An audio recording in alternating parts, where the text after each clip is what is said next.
بسم الله الرحمن الرحيم، والصلاة والسلام على أشرف المرسلين سيدنا محمد النبي الأمي الكريم، وبعد. حبايبي ومتابعين على قناتي على اليوتيوب، أهلا بكم. الفيديو ده أو القصيدة دي قصيدة بعنوان وزن ياسمين ذهب. وياسمين ده المقصود بها ياسمين صبري. أنا قريت شفت على النت، وأنا طبعا بقى أي حدث بشوفه بكتب فيه على طول. أي حدث سواء مفرح سواء محزن سواء سياسي سواء وطني سواء ديني، اي حدث من اي نوع انا بكتب فيه على طول. فقريت بيقولوا ان ياسمين صبري، طبعا الفنانة الممثلة، طلقت من ابو هشيمة. ابو هشيمة ده رجل اعمال معروف، يعني عنده جبال فلوس، مش عدد فلوس، لا عنده جبل. ده الناس دي مش بالعدد، مش عارف العدد هيكتبوه ازاي. دول الناس عندها جبال فلوس. ها هي كده الدنيا كده كلها كده. فبيقولوا اني اتجوزت رجل اعمال، حتى مش عارفين رجل اعمال مصري ولا رجل اعمال خليجي ولا رجل اعمال من انه مصيبه. المهم انه بيقول ان هي اتجوزت رجل اعمال وكان مهرها وزنها ذهب. والناس طبعا بتستغرب، وزنها ده ناس معها فلوس، ناس معها فلوس. في ناس ما لقاش تاكل، في ناس حتى ما لقاش ترمى ورا كيلو سكر وترمى ورا كيلو لحمه مثلج. وهي كده الدنيا كده، سواء في اي مكان، في اي دوله عربيه، في اي مكان. ناس ما لقاش تاكل مش، وناس ما لقى، وناس معها فلوس ما لقاش توديها فين. ده راجل معاه فلوس ما عرفش يوديها فين، فخد ياسمين صبري وزنها ده. ايه المشكله يعني؟ في ناس بتوزن جبل ذهب، مش هي الدنيا كده. هي الدنيا كده. ولولا قوة الإيمان مع الرجل الفقير، استغفر الله العظيم، ممكن يخرج من دينه. أن حاجة فوق الخيال. وزنها دهب، طب هات لها كيلو دهب يا راجل، 2 كيلو دهب.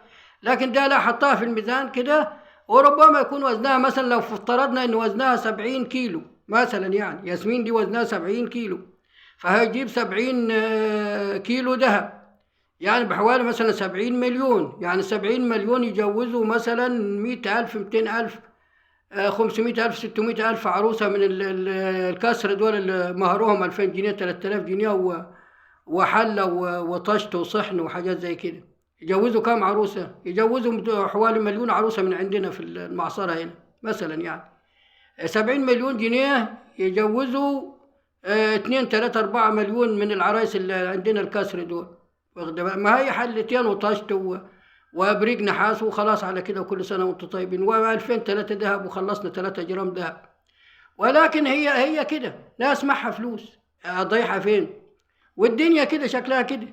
دنيا ليها ألف وش، فيها ناس ترش وناس تهش وناس تغش، وناس ليها ألف وش، وناس بتاكل كفتة دايما، وناس مش لاقية حتى مش، وناس مش لاقية حتى مش. هي الدنيا كده. تعالوا نشوف ياسمين صبري الزبون ده وزنها. مش عارف هو هم هم دول بني ادمين زينا يعني كده، ناس زينا؟ دول مش ناس، لا دولنا حاجة تاني، كواكب نجوم شهب. مش زينا خالص. مش عارف هم الناس ولا احنا اللي ناس ولا مين، مش عارف. حد يرد عليا في الفيديو يقول لي هم اللي ناس ولا احنا اللي ناس. بس يا ريت حد في التعليقات يقول لي الجماعه دول اللي بيوزنوا العرايس ذهب هم اللي ناس ولا احنا الفقراء اللي ناس. مش عارف. احنا في الاخر احنا اللي هنبقى ناس، هم في الدنيا هم الناس، بس احنا في الاخر ان شاء الله احنا اللي هنبقى ناس وهم مش هيبقوا ناس. عشان ده ربنا ما قالش كده يا اخوان، ربنا ما قالش استحاله، ما قالش كده. تعالوا شوف ياسمين وزنها ذهب، اللي هي المقصوده ياسمين صبري. بقول ياسمين لما اتجوزت أهل مصر بوزت من اللي سمعوه عنها. ياسمين لما اتجوزت أهل مصر بوزت من اللي سمعوه عنها ولما عرفوا مهرها. أنا قلت مهرها كيلو ذهب، أنا قلت مهرها كيلو ذهب. قالوا أهبل، ده وزنها كله ذهب. لما سمعت الحكاية عقلي راح يا ناس ذهب، لما سمعت الحكاية عقلي راح يا ناس ذهب. قلت احنا في زمن العجايب، قلت احنا في زمن العجايب.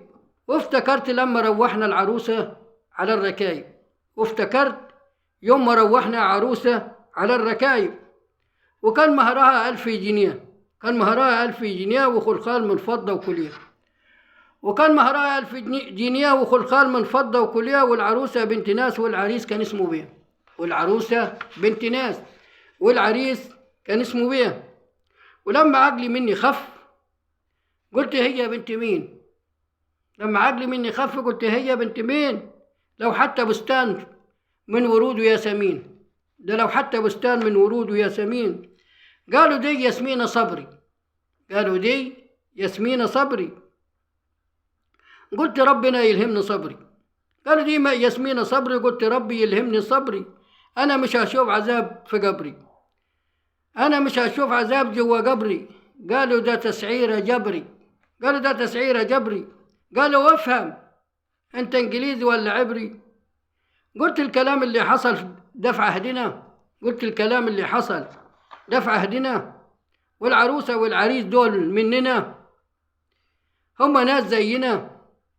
قالوا العروسة يا ابني غاية من الجمال، قالوا العروسة يا ابني غاية من الجمال، وجمالها قالوا فوق الاحتمال، والعريس بيقولوا راجل من رجال أعمال، والعريس بيقولوا راجل من رجال أعمال.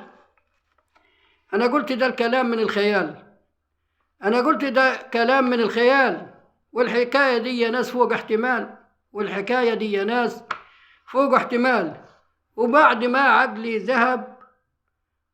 عقلي ذهب قلت العروسة أم جميل والعريس أبو لهب. قلت العروسة أم جميل والعريس أبو لهب، والعريس من الكواكب والعروسة من الشهب، والعريس من الكواكب والعروسة من الشهب، واللي من بلده نهب، واللي من بلده نهب وزن الياسمين ذهب، واللي من بلده نهب وزن الياسمين ذهب.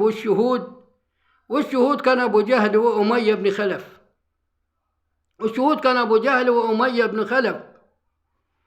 أما الوليد بن المغيرة كان قاعد ينس في حيرة، أما الوليد بن المغيرة كان قاعد ينس في حيرة، وقال بنت مين ده من القبيلة؟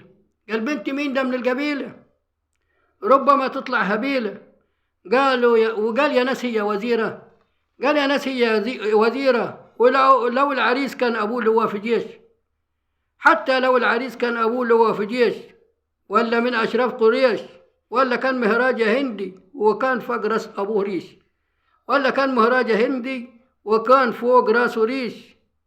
وبعد ما فهمت الحكاية قلت يا خلقي كفاية، وبعد ما فهمت الحكاية قلت يا خلقي كفاية، ارحمونا يا ناس شوية، ده احنا من أهل المهية، ارحمونا يا ناس شوية، ده احنا من أهل المهية. دول يا ناس معهم فلوس، دول يا ناس معهم فلوس، واللي معاه يا ناس فلوس، واللي معاه يا ناس فلوس يزرع بقر يطلع جاموس، واللي معاه يا ناس فلوس يزرع بقر يطلع جاموس. والقصد يعني بيعمل المعجزات، القصد في المقولة يزرع بقر يطلع جاموس، يعني يعمل حاجة، يعمل المعجزة، يعني معاه فلوس يعمل معجزة، هندسة وراثية والحاجات دي ويشتغل. يعني حبايبي تابعوني وزوروني على قناتي على اليوتيوب، وشاركوني واعملوا لايك وفعلوا الجرس زي ما بيقولوا. المهم انتوا تسمعوني وخلاص. ليس الهدف اللي احنا بنعمله ده هدف مادي، احنا بنوصل رسالة للناس بس، ما لهاش اي هدف. في ناس ممكن تقول لك ده عشان اليوتيوب كان ياخد فلوس من اليوتيوب، وانا ولا باخد فلوس من اليوتيوب، ولا انا لحد دلوقتي دخلت على 300 فيديو، ولا والله العظيم اليوتيوب ما قال لي حتى صباح الخير. عارف صباح الخير ما قالها لي اليوتيوب. ولا الهدف، ليس الهدف منه هو ربح من اليوتيوب ولا مش اليوتيوب. هي انا بكتب شعر كل يوم بس عايز الناس تسمعني وخلاص. والسلام عليكم ورحمة الله وبركاته.